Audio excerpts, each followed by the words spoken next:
The courtroom felt smaller than it really was. Hard wooden benches pressed against the backs of curious onlookers. Fluorescent lights hummed overhead, flickering just enough to unsettle the nerves. Somewhere near the entrance a child coughed, the sound sharp in the hush that followed the bailiff's command for silence. At the center of it all sat a woman who looked like anyone you might pass in a grocery store aisle. Plain blouse, sensible shoes, hair pulled into a tidy knot. She kept her eyes on the glossy table in front of her, tracing a faint scratch with her finger, as if the groove might lead her out of that room. To most people present, she was already guilty. Rumors had sprinted ahead of the official charges. They said she had hacked federal servers. They said she had sold military secrets.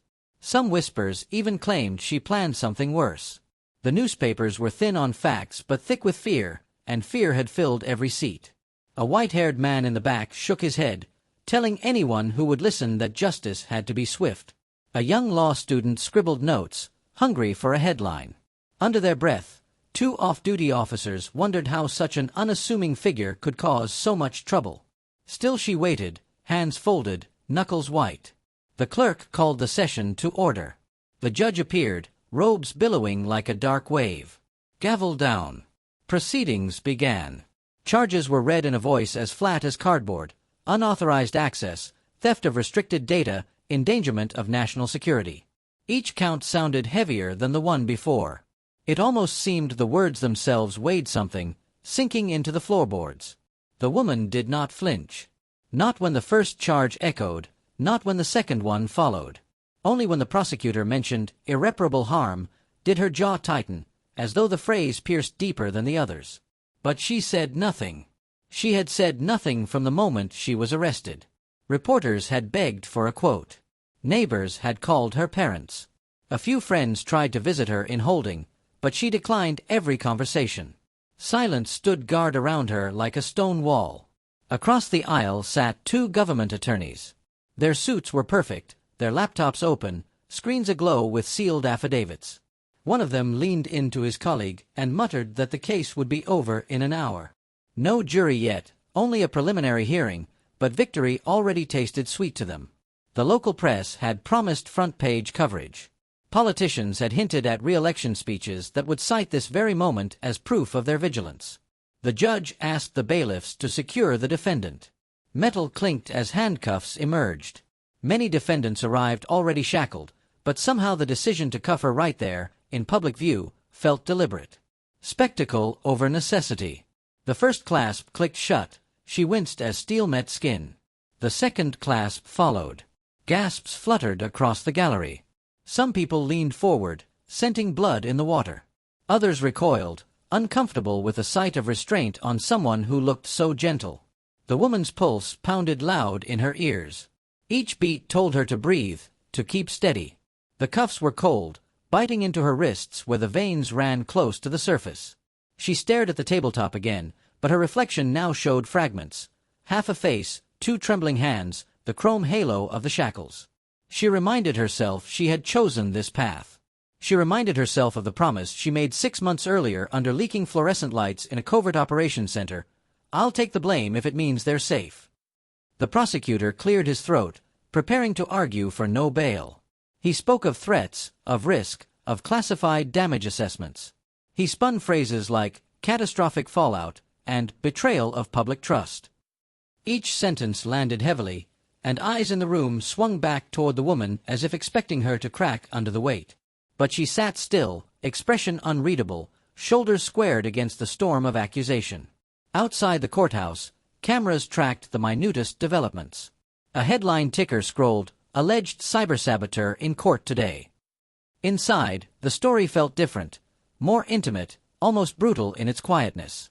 No roaring crowds, no chanting protests, only the rustle of papers and the constant scrape of pens against yellow pads. Even so, tension pressed from wall to wall. One bailiff kept shifting his stance, as though sensing something invisible about to snap. The judge asked if the defense had a response. Public defender, underpaid and overworked, rose with a stack of motions. His tie was crooked, sweat gathered at his hairline.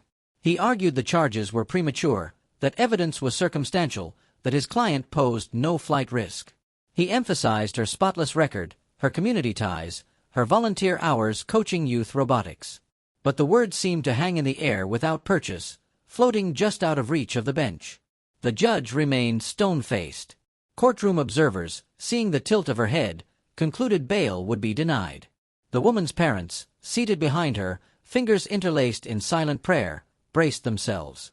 A reporter's pen hovered, ready to memorialize the moment. The prosecutor began to smile, eyes narrowing in satisfaction. Then a door at the back of the room clicked.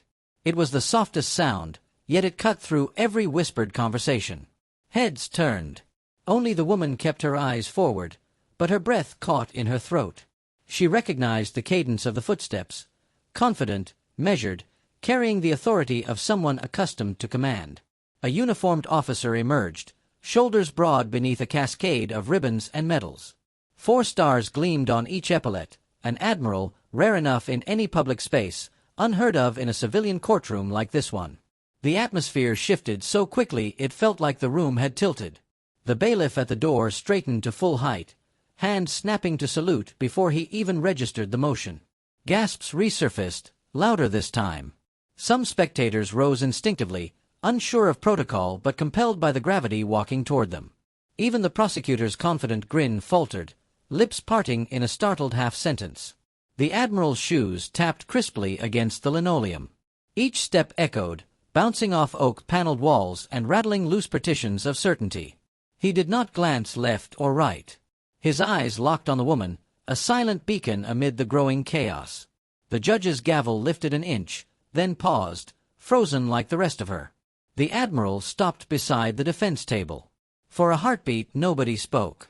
The hum of the lights grew louder, or maybe it only sounded that way because all human noise had died. Then, with careful precision, he rested one gloved hand on the woman's cuffed wrists. The gesture was simple, gentle, yet it hit like a thunderclap. Her shoulders sagged a fraction, relief breaking through the mask of composure. Around them the gallery sat paralyzed, minds racing to decode this impossible scene. The judge finally found her voice, but it shook. "State your name and purpose for this intrusion." Her attempt at authority wavered under the Admiral's steady gaze. He gave his name, rank, and service number in a voice carrying decades of command at sea. He requested permission to address the court regarding critical context for the accusations. The phrase charged the air further, sparking curiosity and fear in equal measure. The prosecutor objected, words tumbling, uncertain. He referenced procedure, chain of custody, jurisdiction. But the Admiral's presence had altered the gravitational center of the room. Even those with no military background sensed the rules had changed. One reporter whispered that this hearing would now headline every network by nightfall. A juror summoned for another case slipped her phone out to record, fingers trembling. The woman dared a glance at the Admiral. His eyes told her to hold steady. She inhaled slowly, the cuffs tightening with emotion, but for the first time the metal felt bearable. In that single look he conveyed a promise. The truth was coming, and with it a chance at redemption. Her heartbeat slowed from sprint to marathon pace, a steadier rhythm she could endure. The judge, after a brittle pause, allowed the Admiral to proceed. She ordered the transcript sealed until the nature of his testimony was clarified. Spectators buzzed at the mention of classified content. Security personnel stepped forward, clearing space, preparing for closed-door statements. But before the bailiffs could usher anyone out, the Admiral spoke one line that rooted every soul to the floor. "This woman saved more lives in one night than all of us could in a lifetime." The sentence hung there, bright as a flare over dark water. No one moved. No one breathed. It was the kind of claim that rearranged reality. The courtroom, moments ago so sure of guilt, now trembled on the edge of revelation. Around the woman, the world seemed to tilt toward her instead of away. Steel bracelets still bound her wrists, but in that instant, the cuffs felt like old echoes, not shackles, just symbols waiting to be unlocked. And as silence reclaimed the room, every heart leaned forward, desperate for the story that lay just beyond those 8 electrifying words. The Admiral didn't blink. His voice didn't waver. The weight of his words seemed to bend the air around them. "This woman saved more lives in one night than all of us could in a lifetime." Nobody knew what to do with that sentence. For several long seconds, the courtroom was frozen. Even the judge, who had sat through decades of trials, appeared stunned. The defense attorney lowered his papers. The prosecutor's mouth opened slightly, as if to speak, but nothing came out. The gallery, so full of judgment moments earlier, now felt unsure. A collective silence blanketed the room. It wasn't fear. It was confusion, curiosity, and something else, respect. The woman didn't move. Her eyes stayed fixed on the wood grain of the desk. But her hands, still bound, trembled. Not from fear, not anymore. From something deeper. Something that had been buried for too long. She didn't want this. She never asked for recognition. She had made her choices knowing full well she'd be misunderstood. That was the cost of doing the right thing, when the right thing couldn't be explained. The Admiral stepped closer to the judge. He removed a single sealed folder from his coat. The paper looked worn, the corners curled slightly from handling. There was no mistaking the red ink that stamped the front, "Top Secret." He placed it gently on the bench. "I am here on orders," he said. "From higher than this court. This file contains the real story, what she did, and why she did it." He paused, scanning the room. Every eye was locked on him. "She's not a criminal. She's not a hacker. She's a patriot."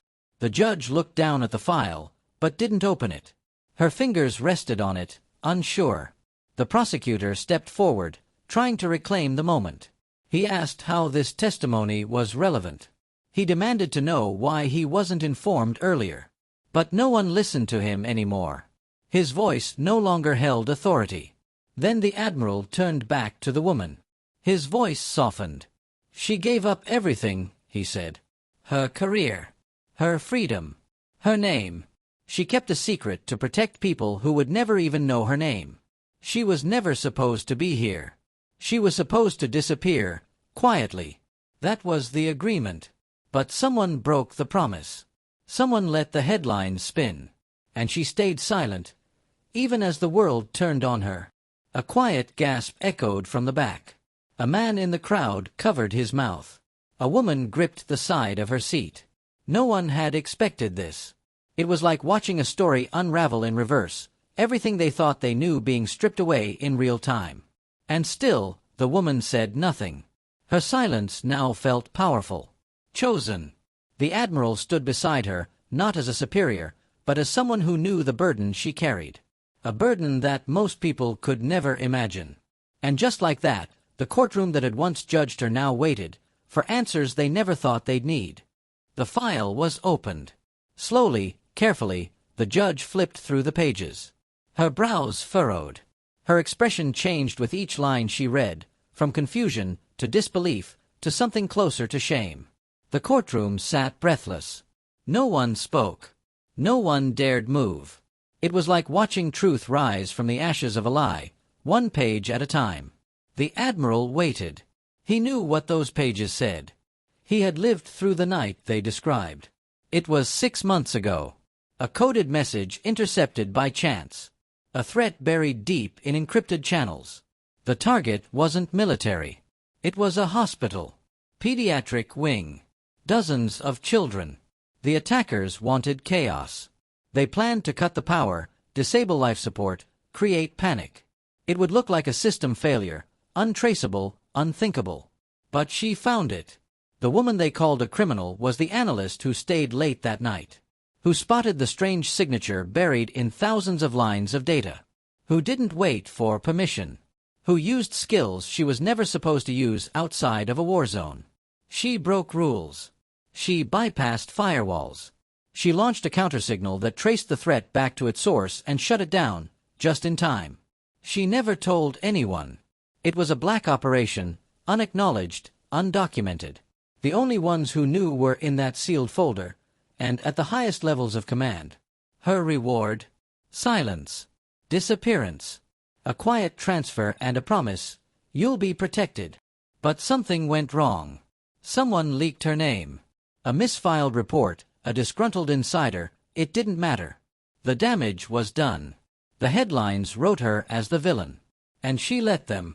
Because speaking up meant exposing everything. The mission. The lives saved. The systems still at risk. So she said nothing. She let the world hate her. Until today. Now the courtroom saw her. Not just the plain clothes. Not just the shackles. They saw the cost. They saw the choice she made, to carry the blame so others could live in peace. The judge's hands trembled slightly as she set the file down. She looked at the woman with new eyes. The cuffs were removed. One by one, the cold rings unclasped. The sound was small, but it echoed like thunder. The woman didn't smile. She didn't cry. She just lowered her hands, rubbed her wrists, and sat still. Dignified. Quiet. Whole. The Admiral stood beside her, still silent, still unmoving. Across the room, someone began to clap. Slowly. Unsure. Then another. And another. It wasn't loud. It wasn't wild. But it was real. The woman looked up, just once, meeting the eyes of the people who had judged her. Not with anger. Not even with sadness. Just with calm. She had been invisible for too long. Now they finally saw her.